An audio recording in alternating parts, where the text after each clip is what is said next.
Welcome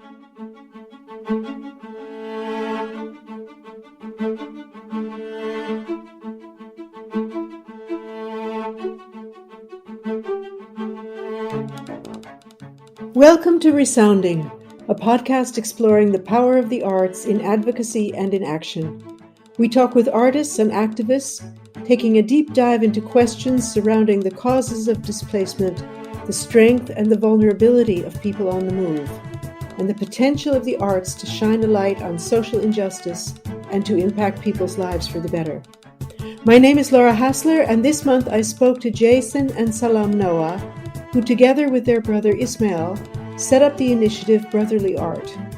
In 2014, the Noah family was forced to leave their native Iraq during the ISIS-led genocide against the Yazidi community.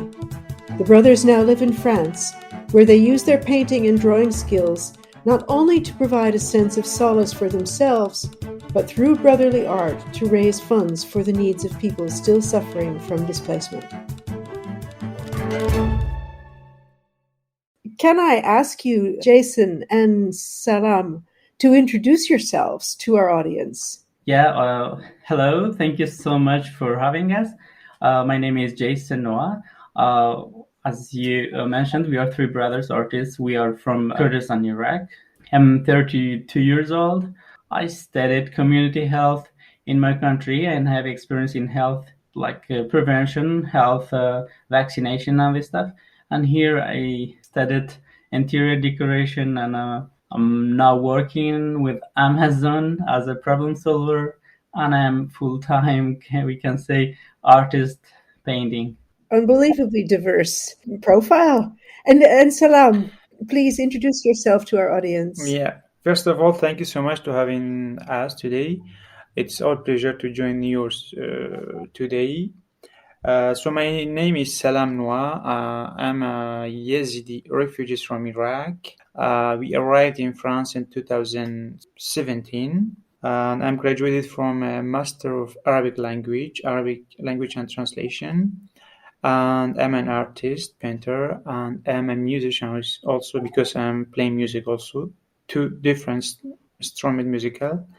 As Jason mentioned, like we are three brothers who is painting. We have one brother who is writing poems also behind our paintings, as we just made our first book about our story and many other refugees' stories with our paintings and the poems. Amazing. So thank you. That's what a broad range of talents within your family. So can you share something about your own journey? What happened with your family in Iraq? How did you come to have to leave, and what was your journey getting to Western Europe? Well, it started very sadly.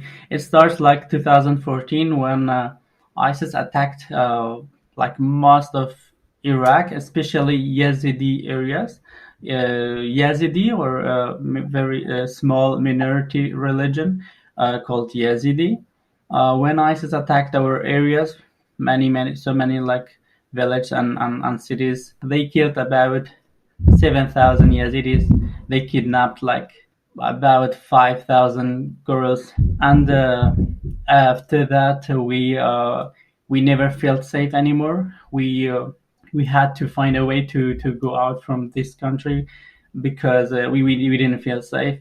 So for leaving our country is not as easy as other people to fly to another country, which took for us about 10 months until we arrived to Greece. So it starts always to deal with a smuggler, which is a very dangerous thing.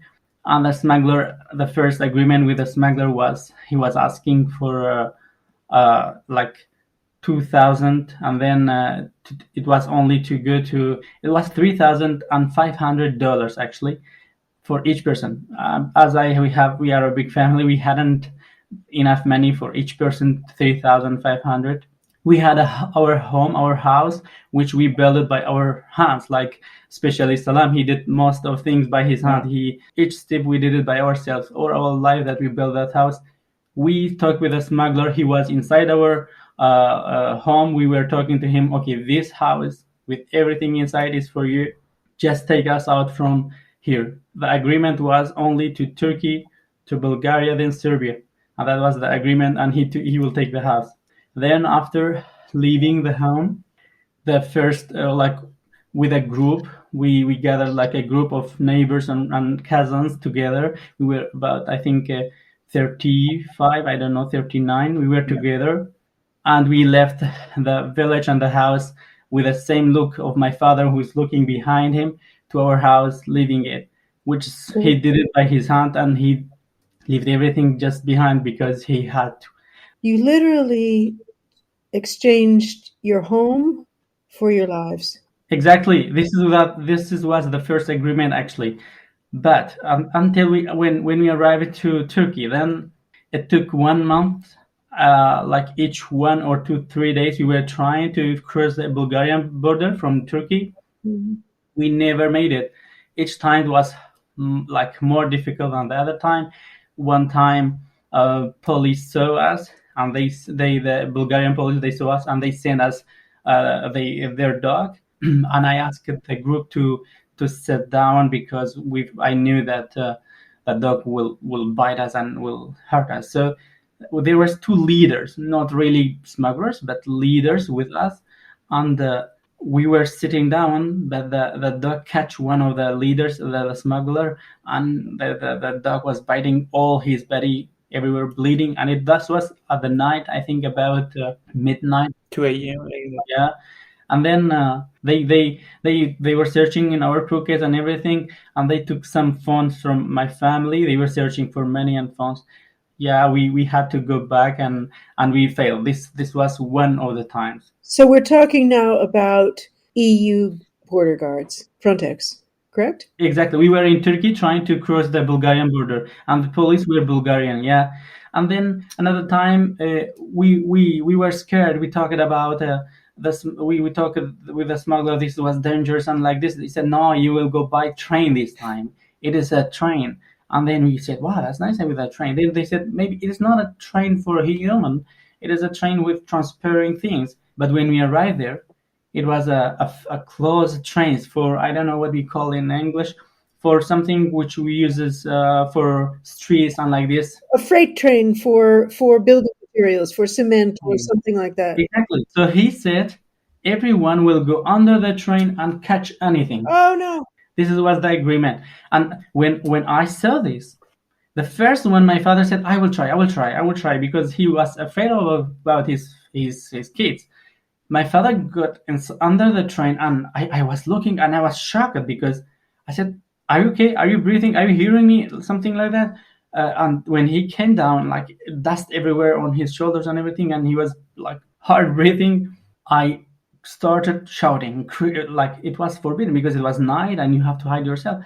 I was shouting on their like faces of the smugglers. I was saying, are you trying to kill us? Like 99%, no one will make it.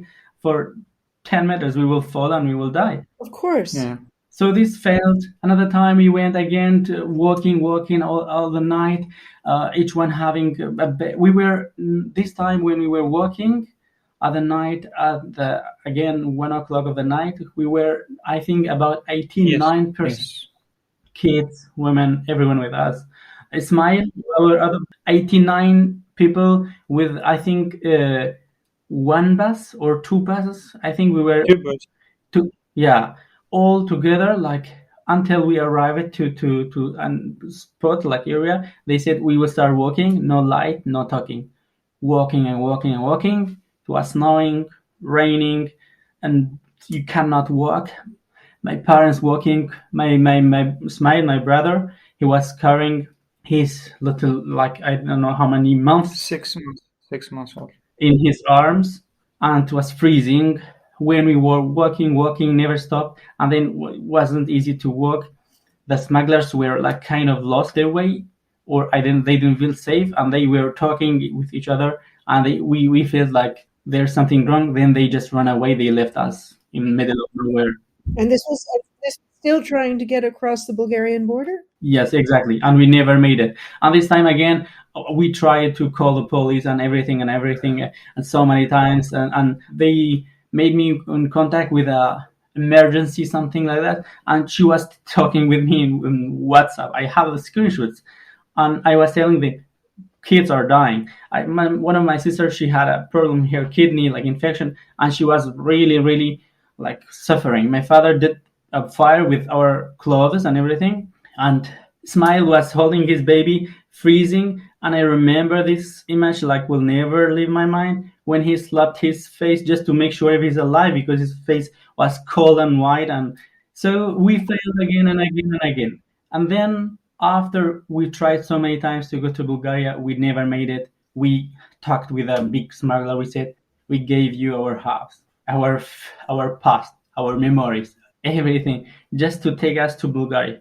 You are not doing this. So we had to change the agreement with another smuggler to go to Greece by boat.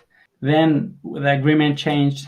The other smuggler, he didn't ask for 3,500 because it was easily to go by boat, which was $2,000, I think. 2,200. Yeah. After you had already given up your house. So on top of that. But our house, because the first smuggler failed, our house is our house now. Ah, I see. Yes. Then we tried 3 times to go by boat. Each time, one time, it was always the night. It was a 2-seats boat. It's called very small yacht. The head up very fast. There was only 2 seats. We were 35 inside.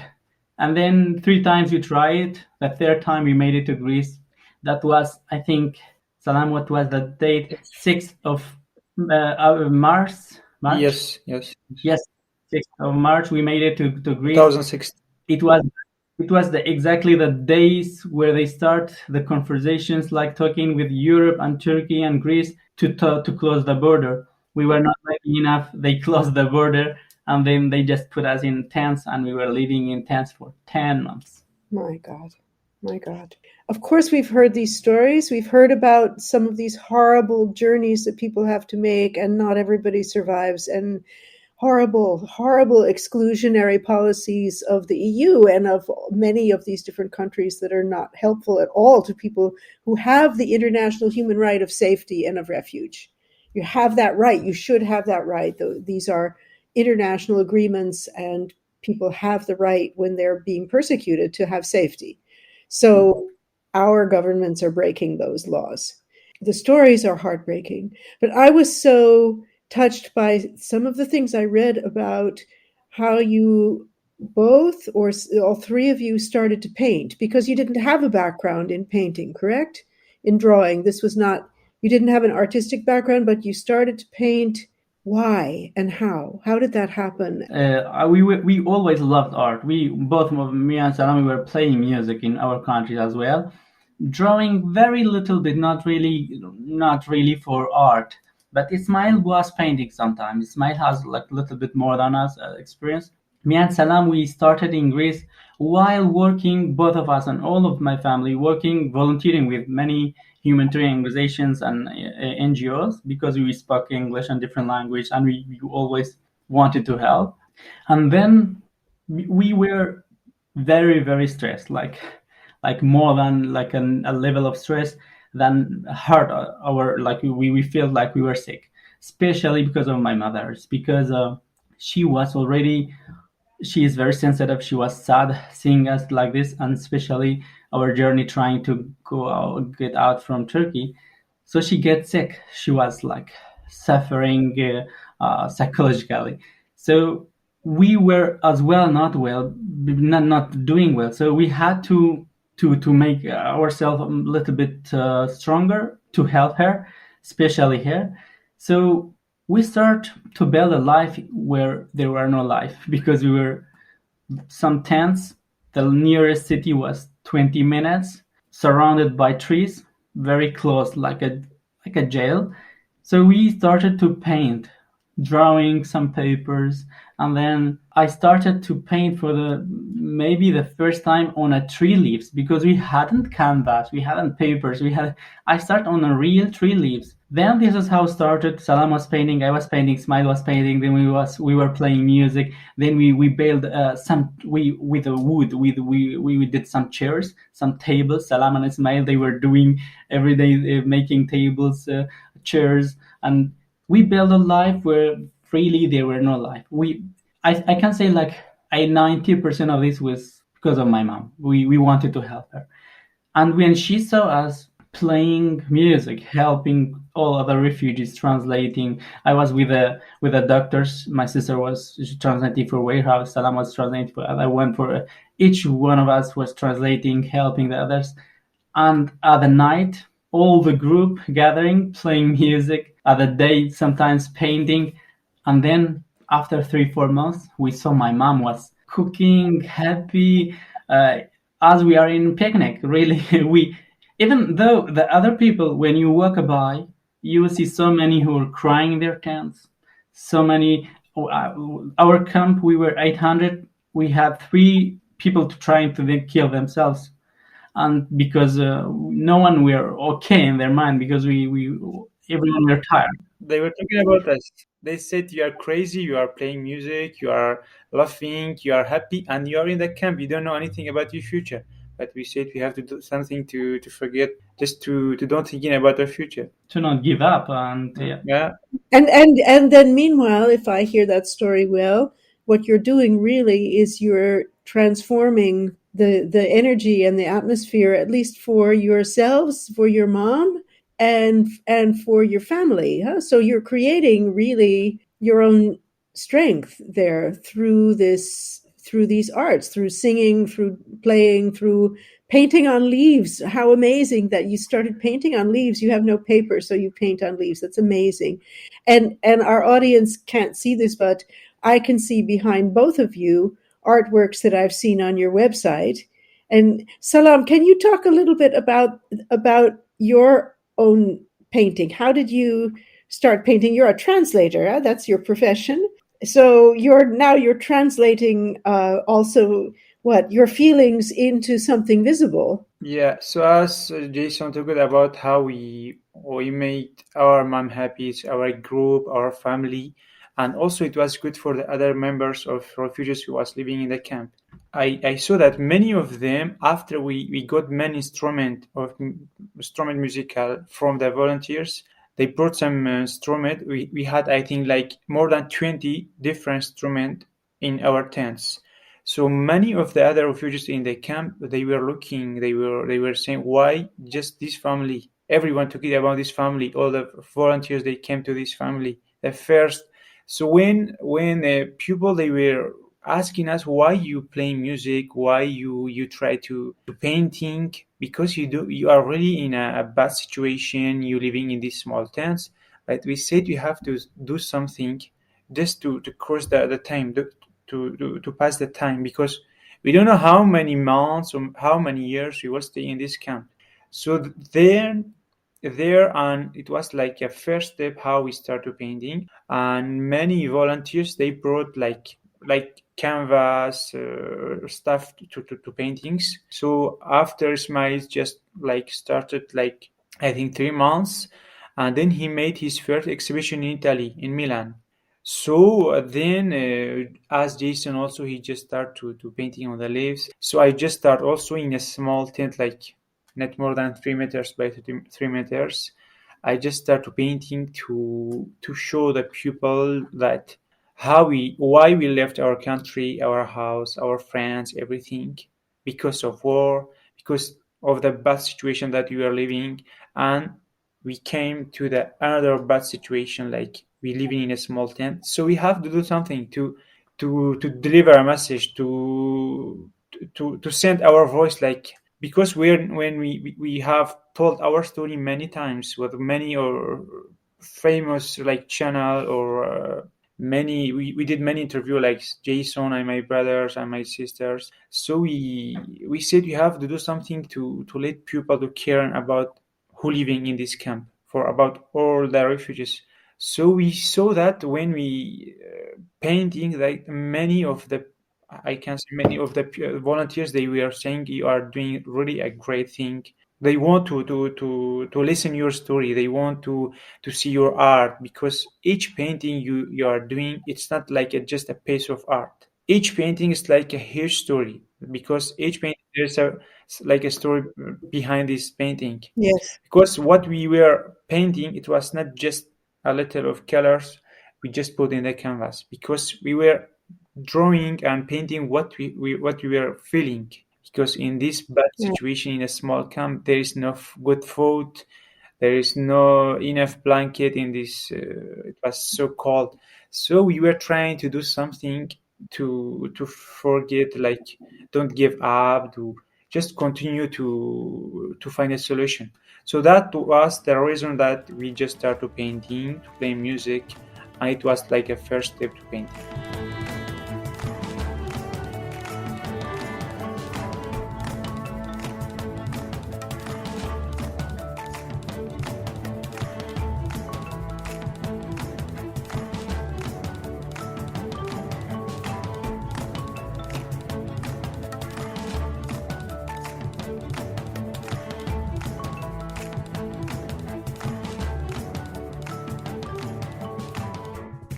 That's amazing. I mean, this is also what we often talk about in Art 27, and I think what binds all of our members together is I hear you talking about really two different functions of art, and one of them is for yourself, to basically to rescue yourself from this hopelessness and these horrible experiences that you've had and that your family has had, and to help other people around you to be able to transform their own reality so that you have some hope to keep going, so that you can move on to the next thing, so you don't lose your courage in these horrible situations. And then the other piece of that, of what the art is doing, is it's telling your story to people outside, to other people. And it's telling a story through these images, through, one of you said, I scream through my art. Jason, I think that was a quote from you. Yeah, exactly. It's not only for yourself, it's also to communicate to the outside world what your experiences have been, what you're hoping for, what your dreams are, where you're going. And I think to tell these very human stories that so often get lost in these dehumanizing narratives about people who have been forced to leave their homes by war, armed conflict, persecution, genocide in your case even, and the strength of these mediums to communicate, but also to heal. So you're talking about that healing. Exactly. But you're also talking about the storytelling. That's true. Exactly. Because it's really like sometimes, even now, when I'm stressed, when I'm not feeling very well, both of us, we are now in cave, in downstairs in our house. We have a little studio. Just come here, start painting, then you feel better, or play a little bit music, you feel better. Especially painting. It is exactly as I said already, screaming through our art. Because sometimes you feel pain, you can just show it up with a painting. Sometimes you just feel okay, you want to do something positive, to see something positive, to have some positive vibes, energy. You do some abstract with a positive, beautiful colors. After you are done, you just look at the painting and you just breathe and you just feel so well. It is really like a painkiller. Really, it was for us like a painkiller. So this is not just a scream. This is also a kind of an embrace. Exactly, it can be. Yeah, sure. Yeah, to hold your own feelings in a way that's safe for you, right? Yeah. That's why our paintings are really different types of painting, because naturally by ourselves, as family, as together, everyone, we are positive. We make jokes, we laugh a lot, we love life, but we had to do some of this horrible painting to show the reality that we've been through. Otherwise, we have very beautiful colors, very beautiful paintings that shows hope as well, to not give up, to not be really pessimist, to show that there's always hope, even though that this is what I've been through. But hopefully there's always hope, there is always ways to the light. But what you're doing is you're telling truth, and truth has both. Exactly, this is life, actually. Yeah, many of my friends, and more than 100 of my friends, they asked me why until that like last year, 80% of my painting is what like sad and about the face of children, sad faces.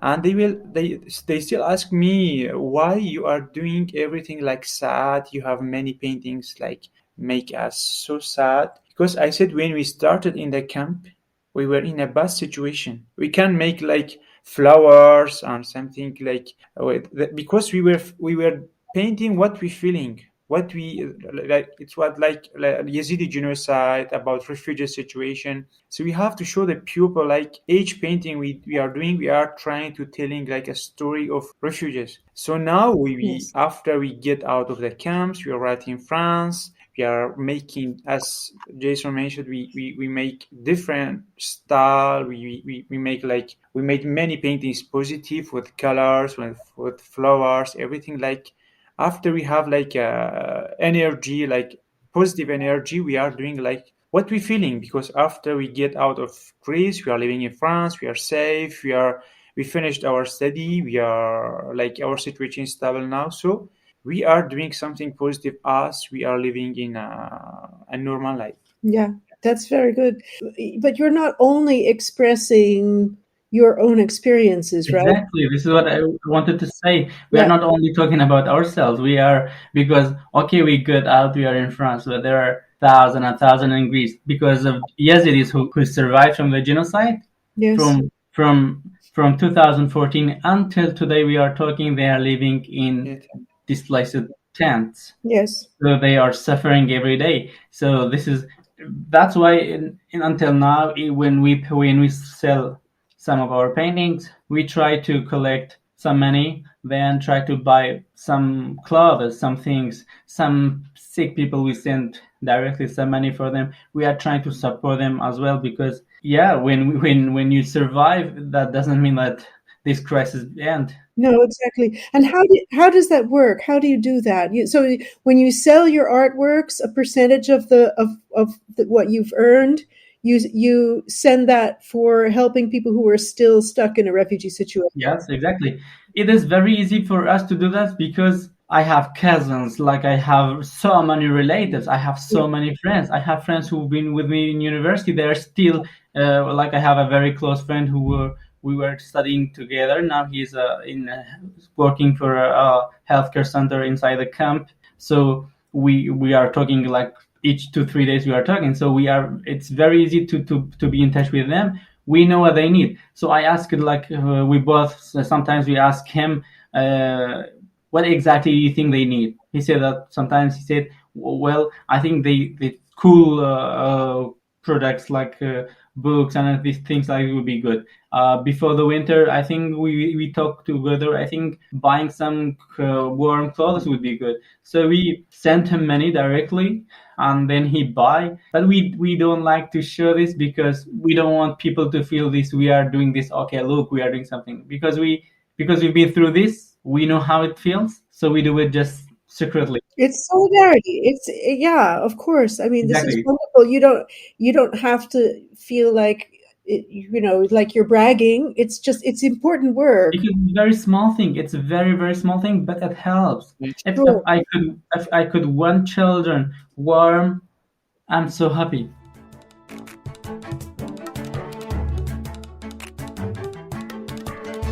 Absolutely wonderful that you're able to share that. Can you tell us how people can find you? Because I think that a lot of our listeners would be really interested to go visit your website, maybe to buy some art, maybe to participate, to be in contact somehow. How would people find more information about your journey and about your work today? Well, we are in social media as well, and our website is www.brotherlyart.net, which we have our stories and some also links about our stories, the interviews, and some articles about our story. Everything can be found in this website, brotherlyart.net. Like 90% of our paintings, available paintings, which original paintings, prints, and the book by Salam, and painting of Salam and poems of my little brother as well. Yeah. You can find this for to buy if anyone interested. And surely 20% of each painting leave who I mean a book can be sold. It would be like for sick person, homeless person, some displaced refugees, and this is what makes us more excited and happy actually by our work. Great. Brotherlyart.net. And can you tell us about the book that you're producing with poems by another brother? Yes, exactly. Salam can talk about that because it's poems of my little brother and painting of Salam. I think maybe Salam has already a book with you, Salam? Yeah. So when I was just starting to painting, after I made some paintings, then my brother Sahar Noah, he just telling me like when I saw the painting, I'm trying to write what I see in this painting because it's not just a piece of art. You made a painting, but there is a really interesting story behind this painting. So from that, he just started to write the poems, and each time I was sharing like a post a painting in the Facebook or Instagram or anywhere, I was just sharing this poem behind the painting because many people don't know about us, about our background, why we leave our country, why we made this piece of art. So it was really interesting, and many I have like more than 5,000 friends on Facebook and Instagram, and they were telling me really it's interesting to see like a point behind the painting. So from that, he just continued to writing the poems, and then like 2 years ago we start to thinking to make like a book because it's not just our story. There's thousand and million of refugee story like our story, maybe harder than our story. So we were like working from 2 years, and last month we just have our book which is ready. Also, it's available on our website, brotherlyart.net.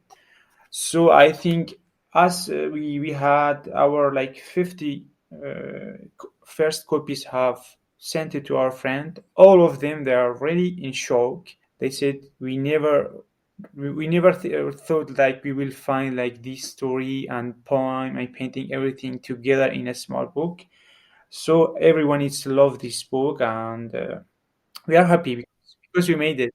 Just Another Refugee is the name of the Yeah, book. the name of the book is Just Another Refugees. Yeah, Yeah. yeah, Your paintings and your brother's poems. yeah. It's like 27 of my picture of my paintings and 27 poems, and of course our story and how we start from the first day in Iraq and why we left our country until we arrived in France. Amazing. Yeah. Just amazing. What a beautiful story. What a gifted and generous family you are. Thank you so much. We It's appreciate that. Very funny, artistic family, so many playing music, so many who paint, some writing. Even my father plays music, even he draws.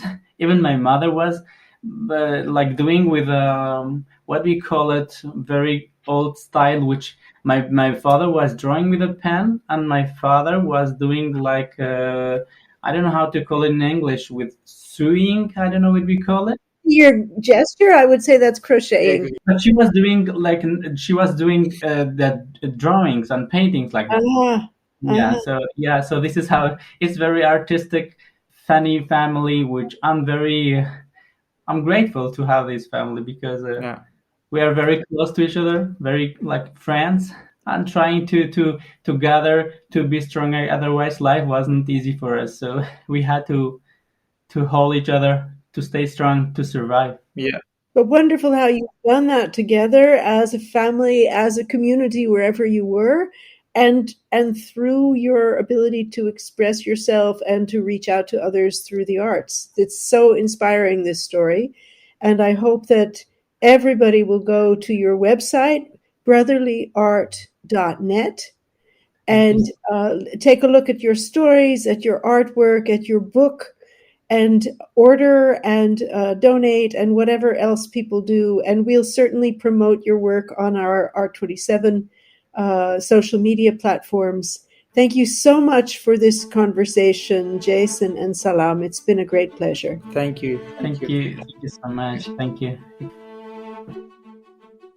ReSounding is brought to you by the Art27 Network, a network of like-minded initiatives using art and culture to respond to the ongoing crisis of displacement of human beings in Europe and around the world.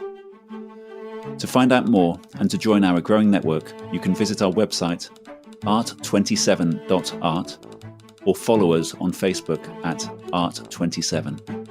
This podcast was produced and edited by Ed Holland. The theme tune was written by Matteo Galesi in collaboration with SYNCR. Thank you for listening.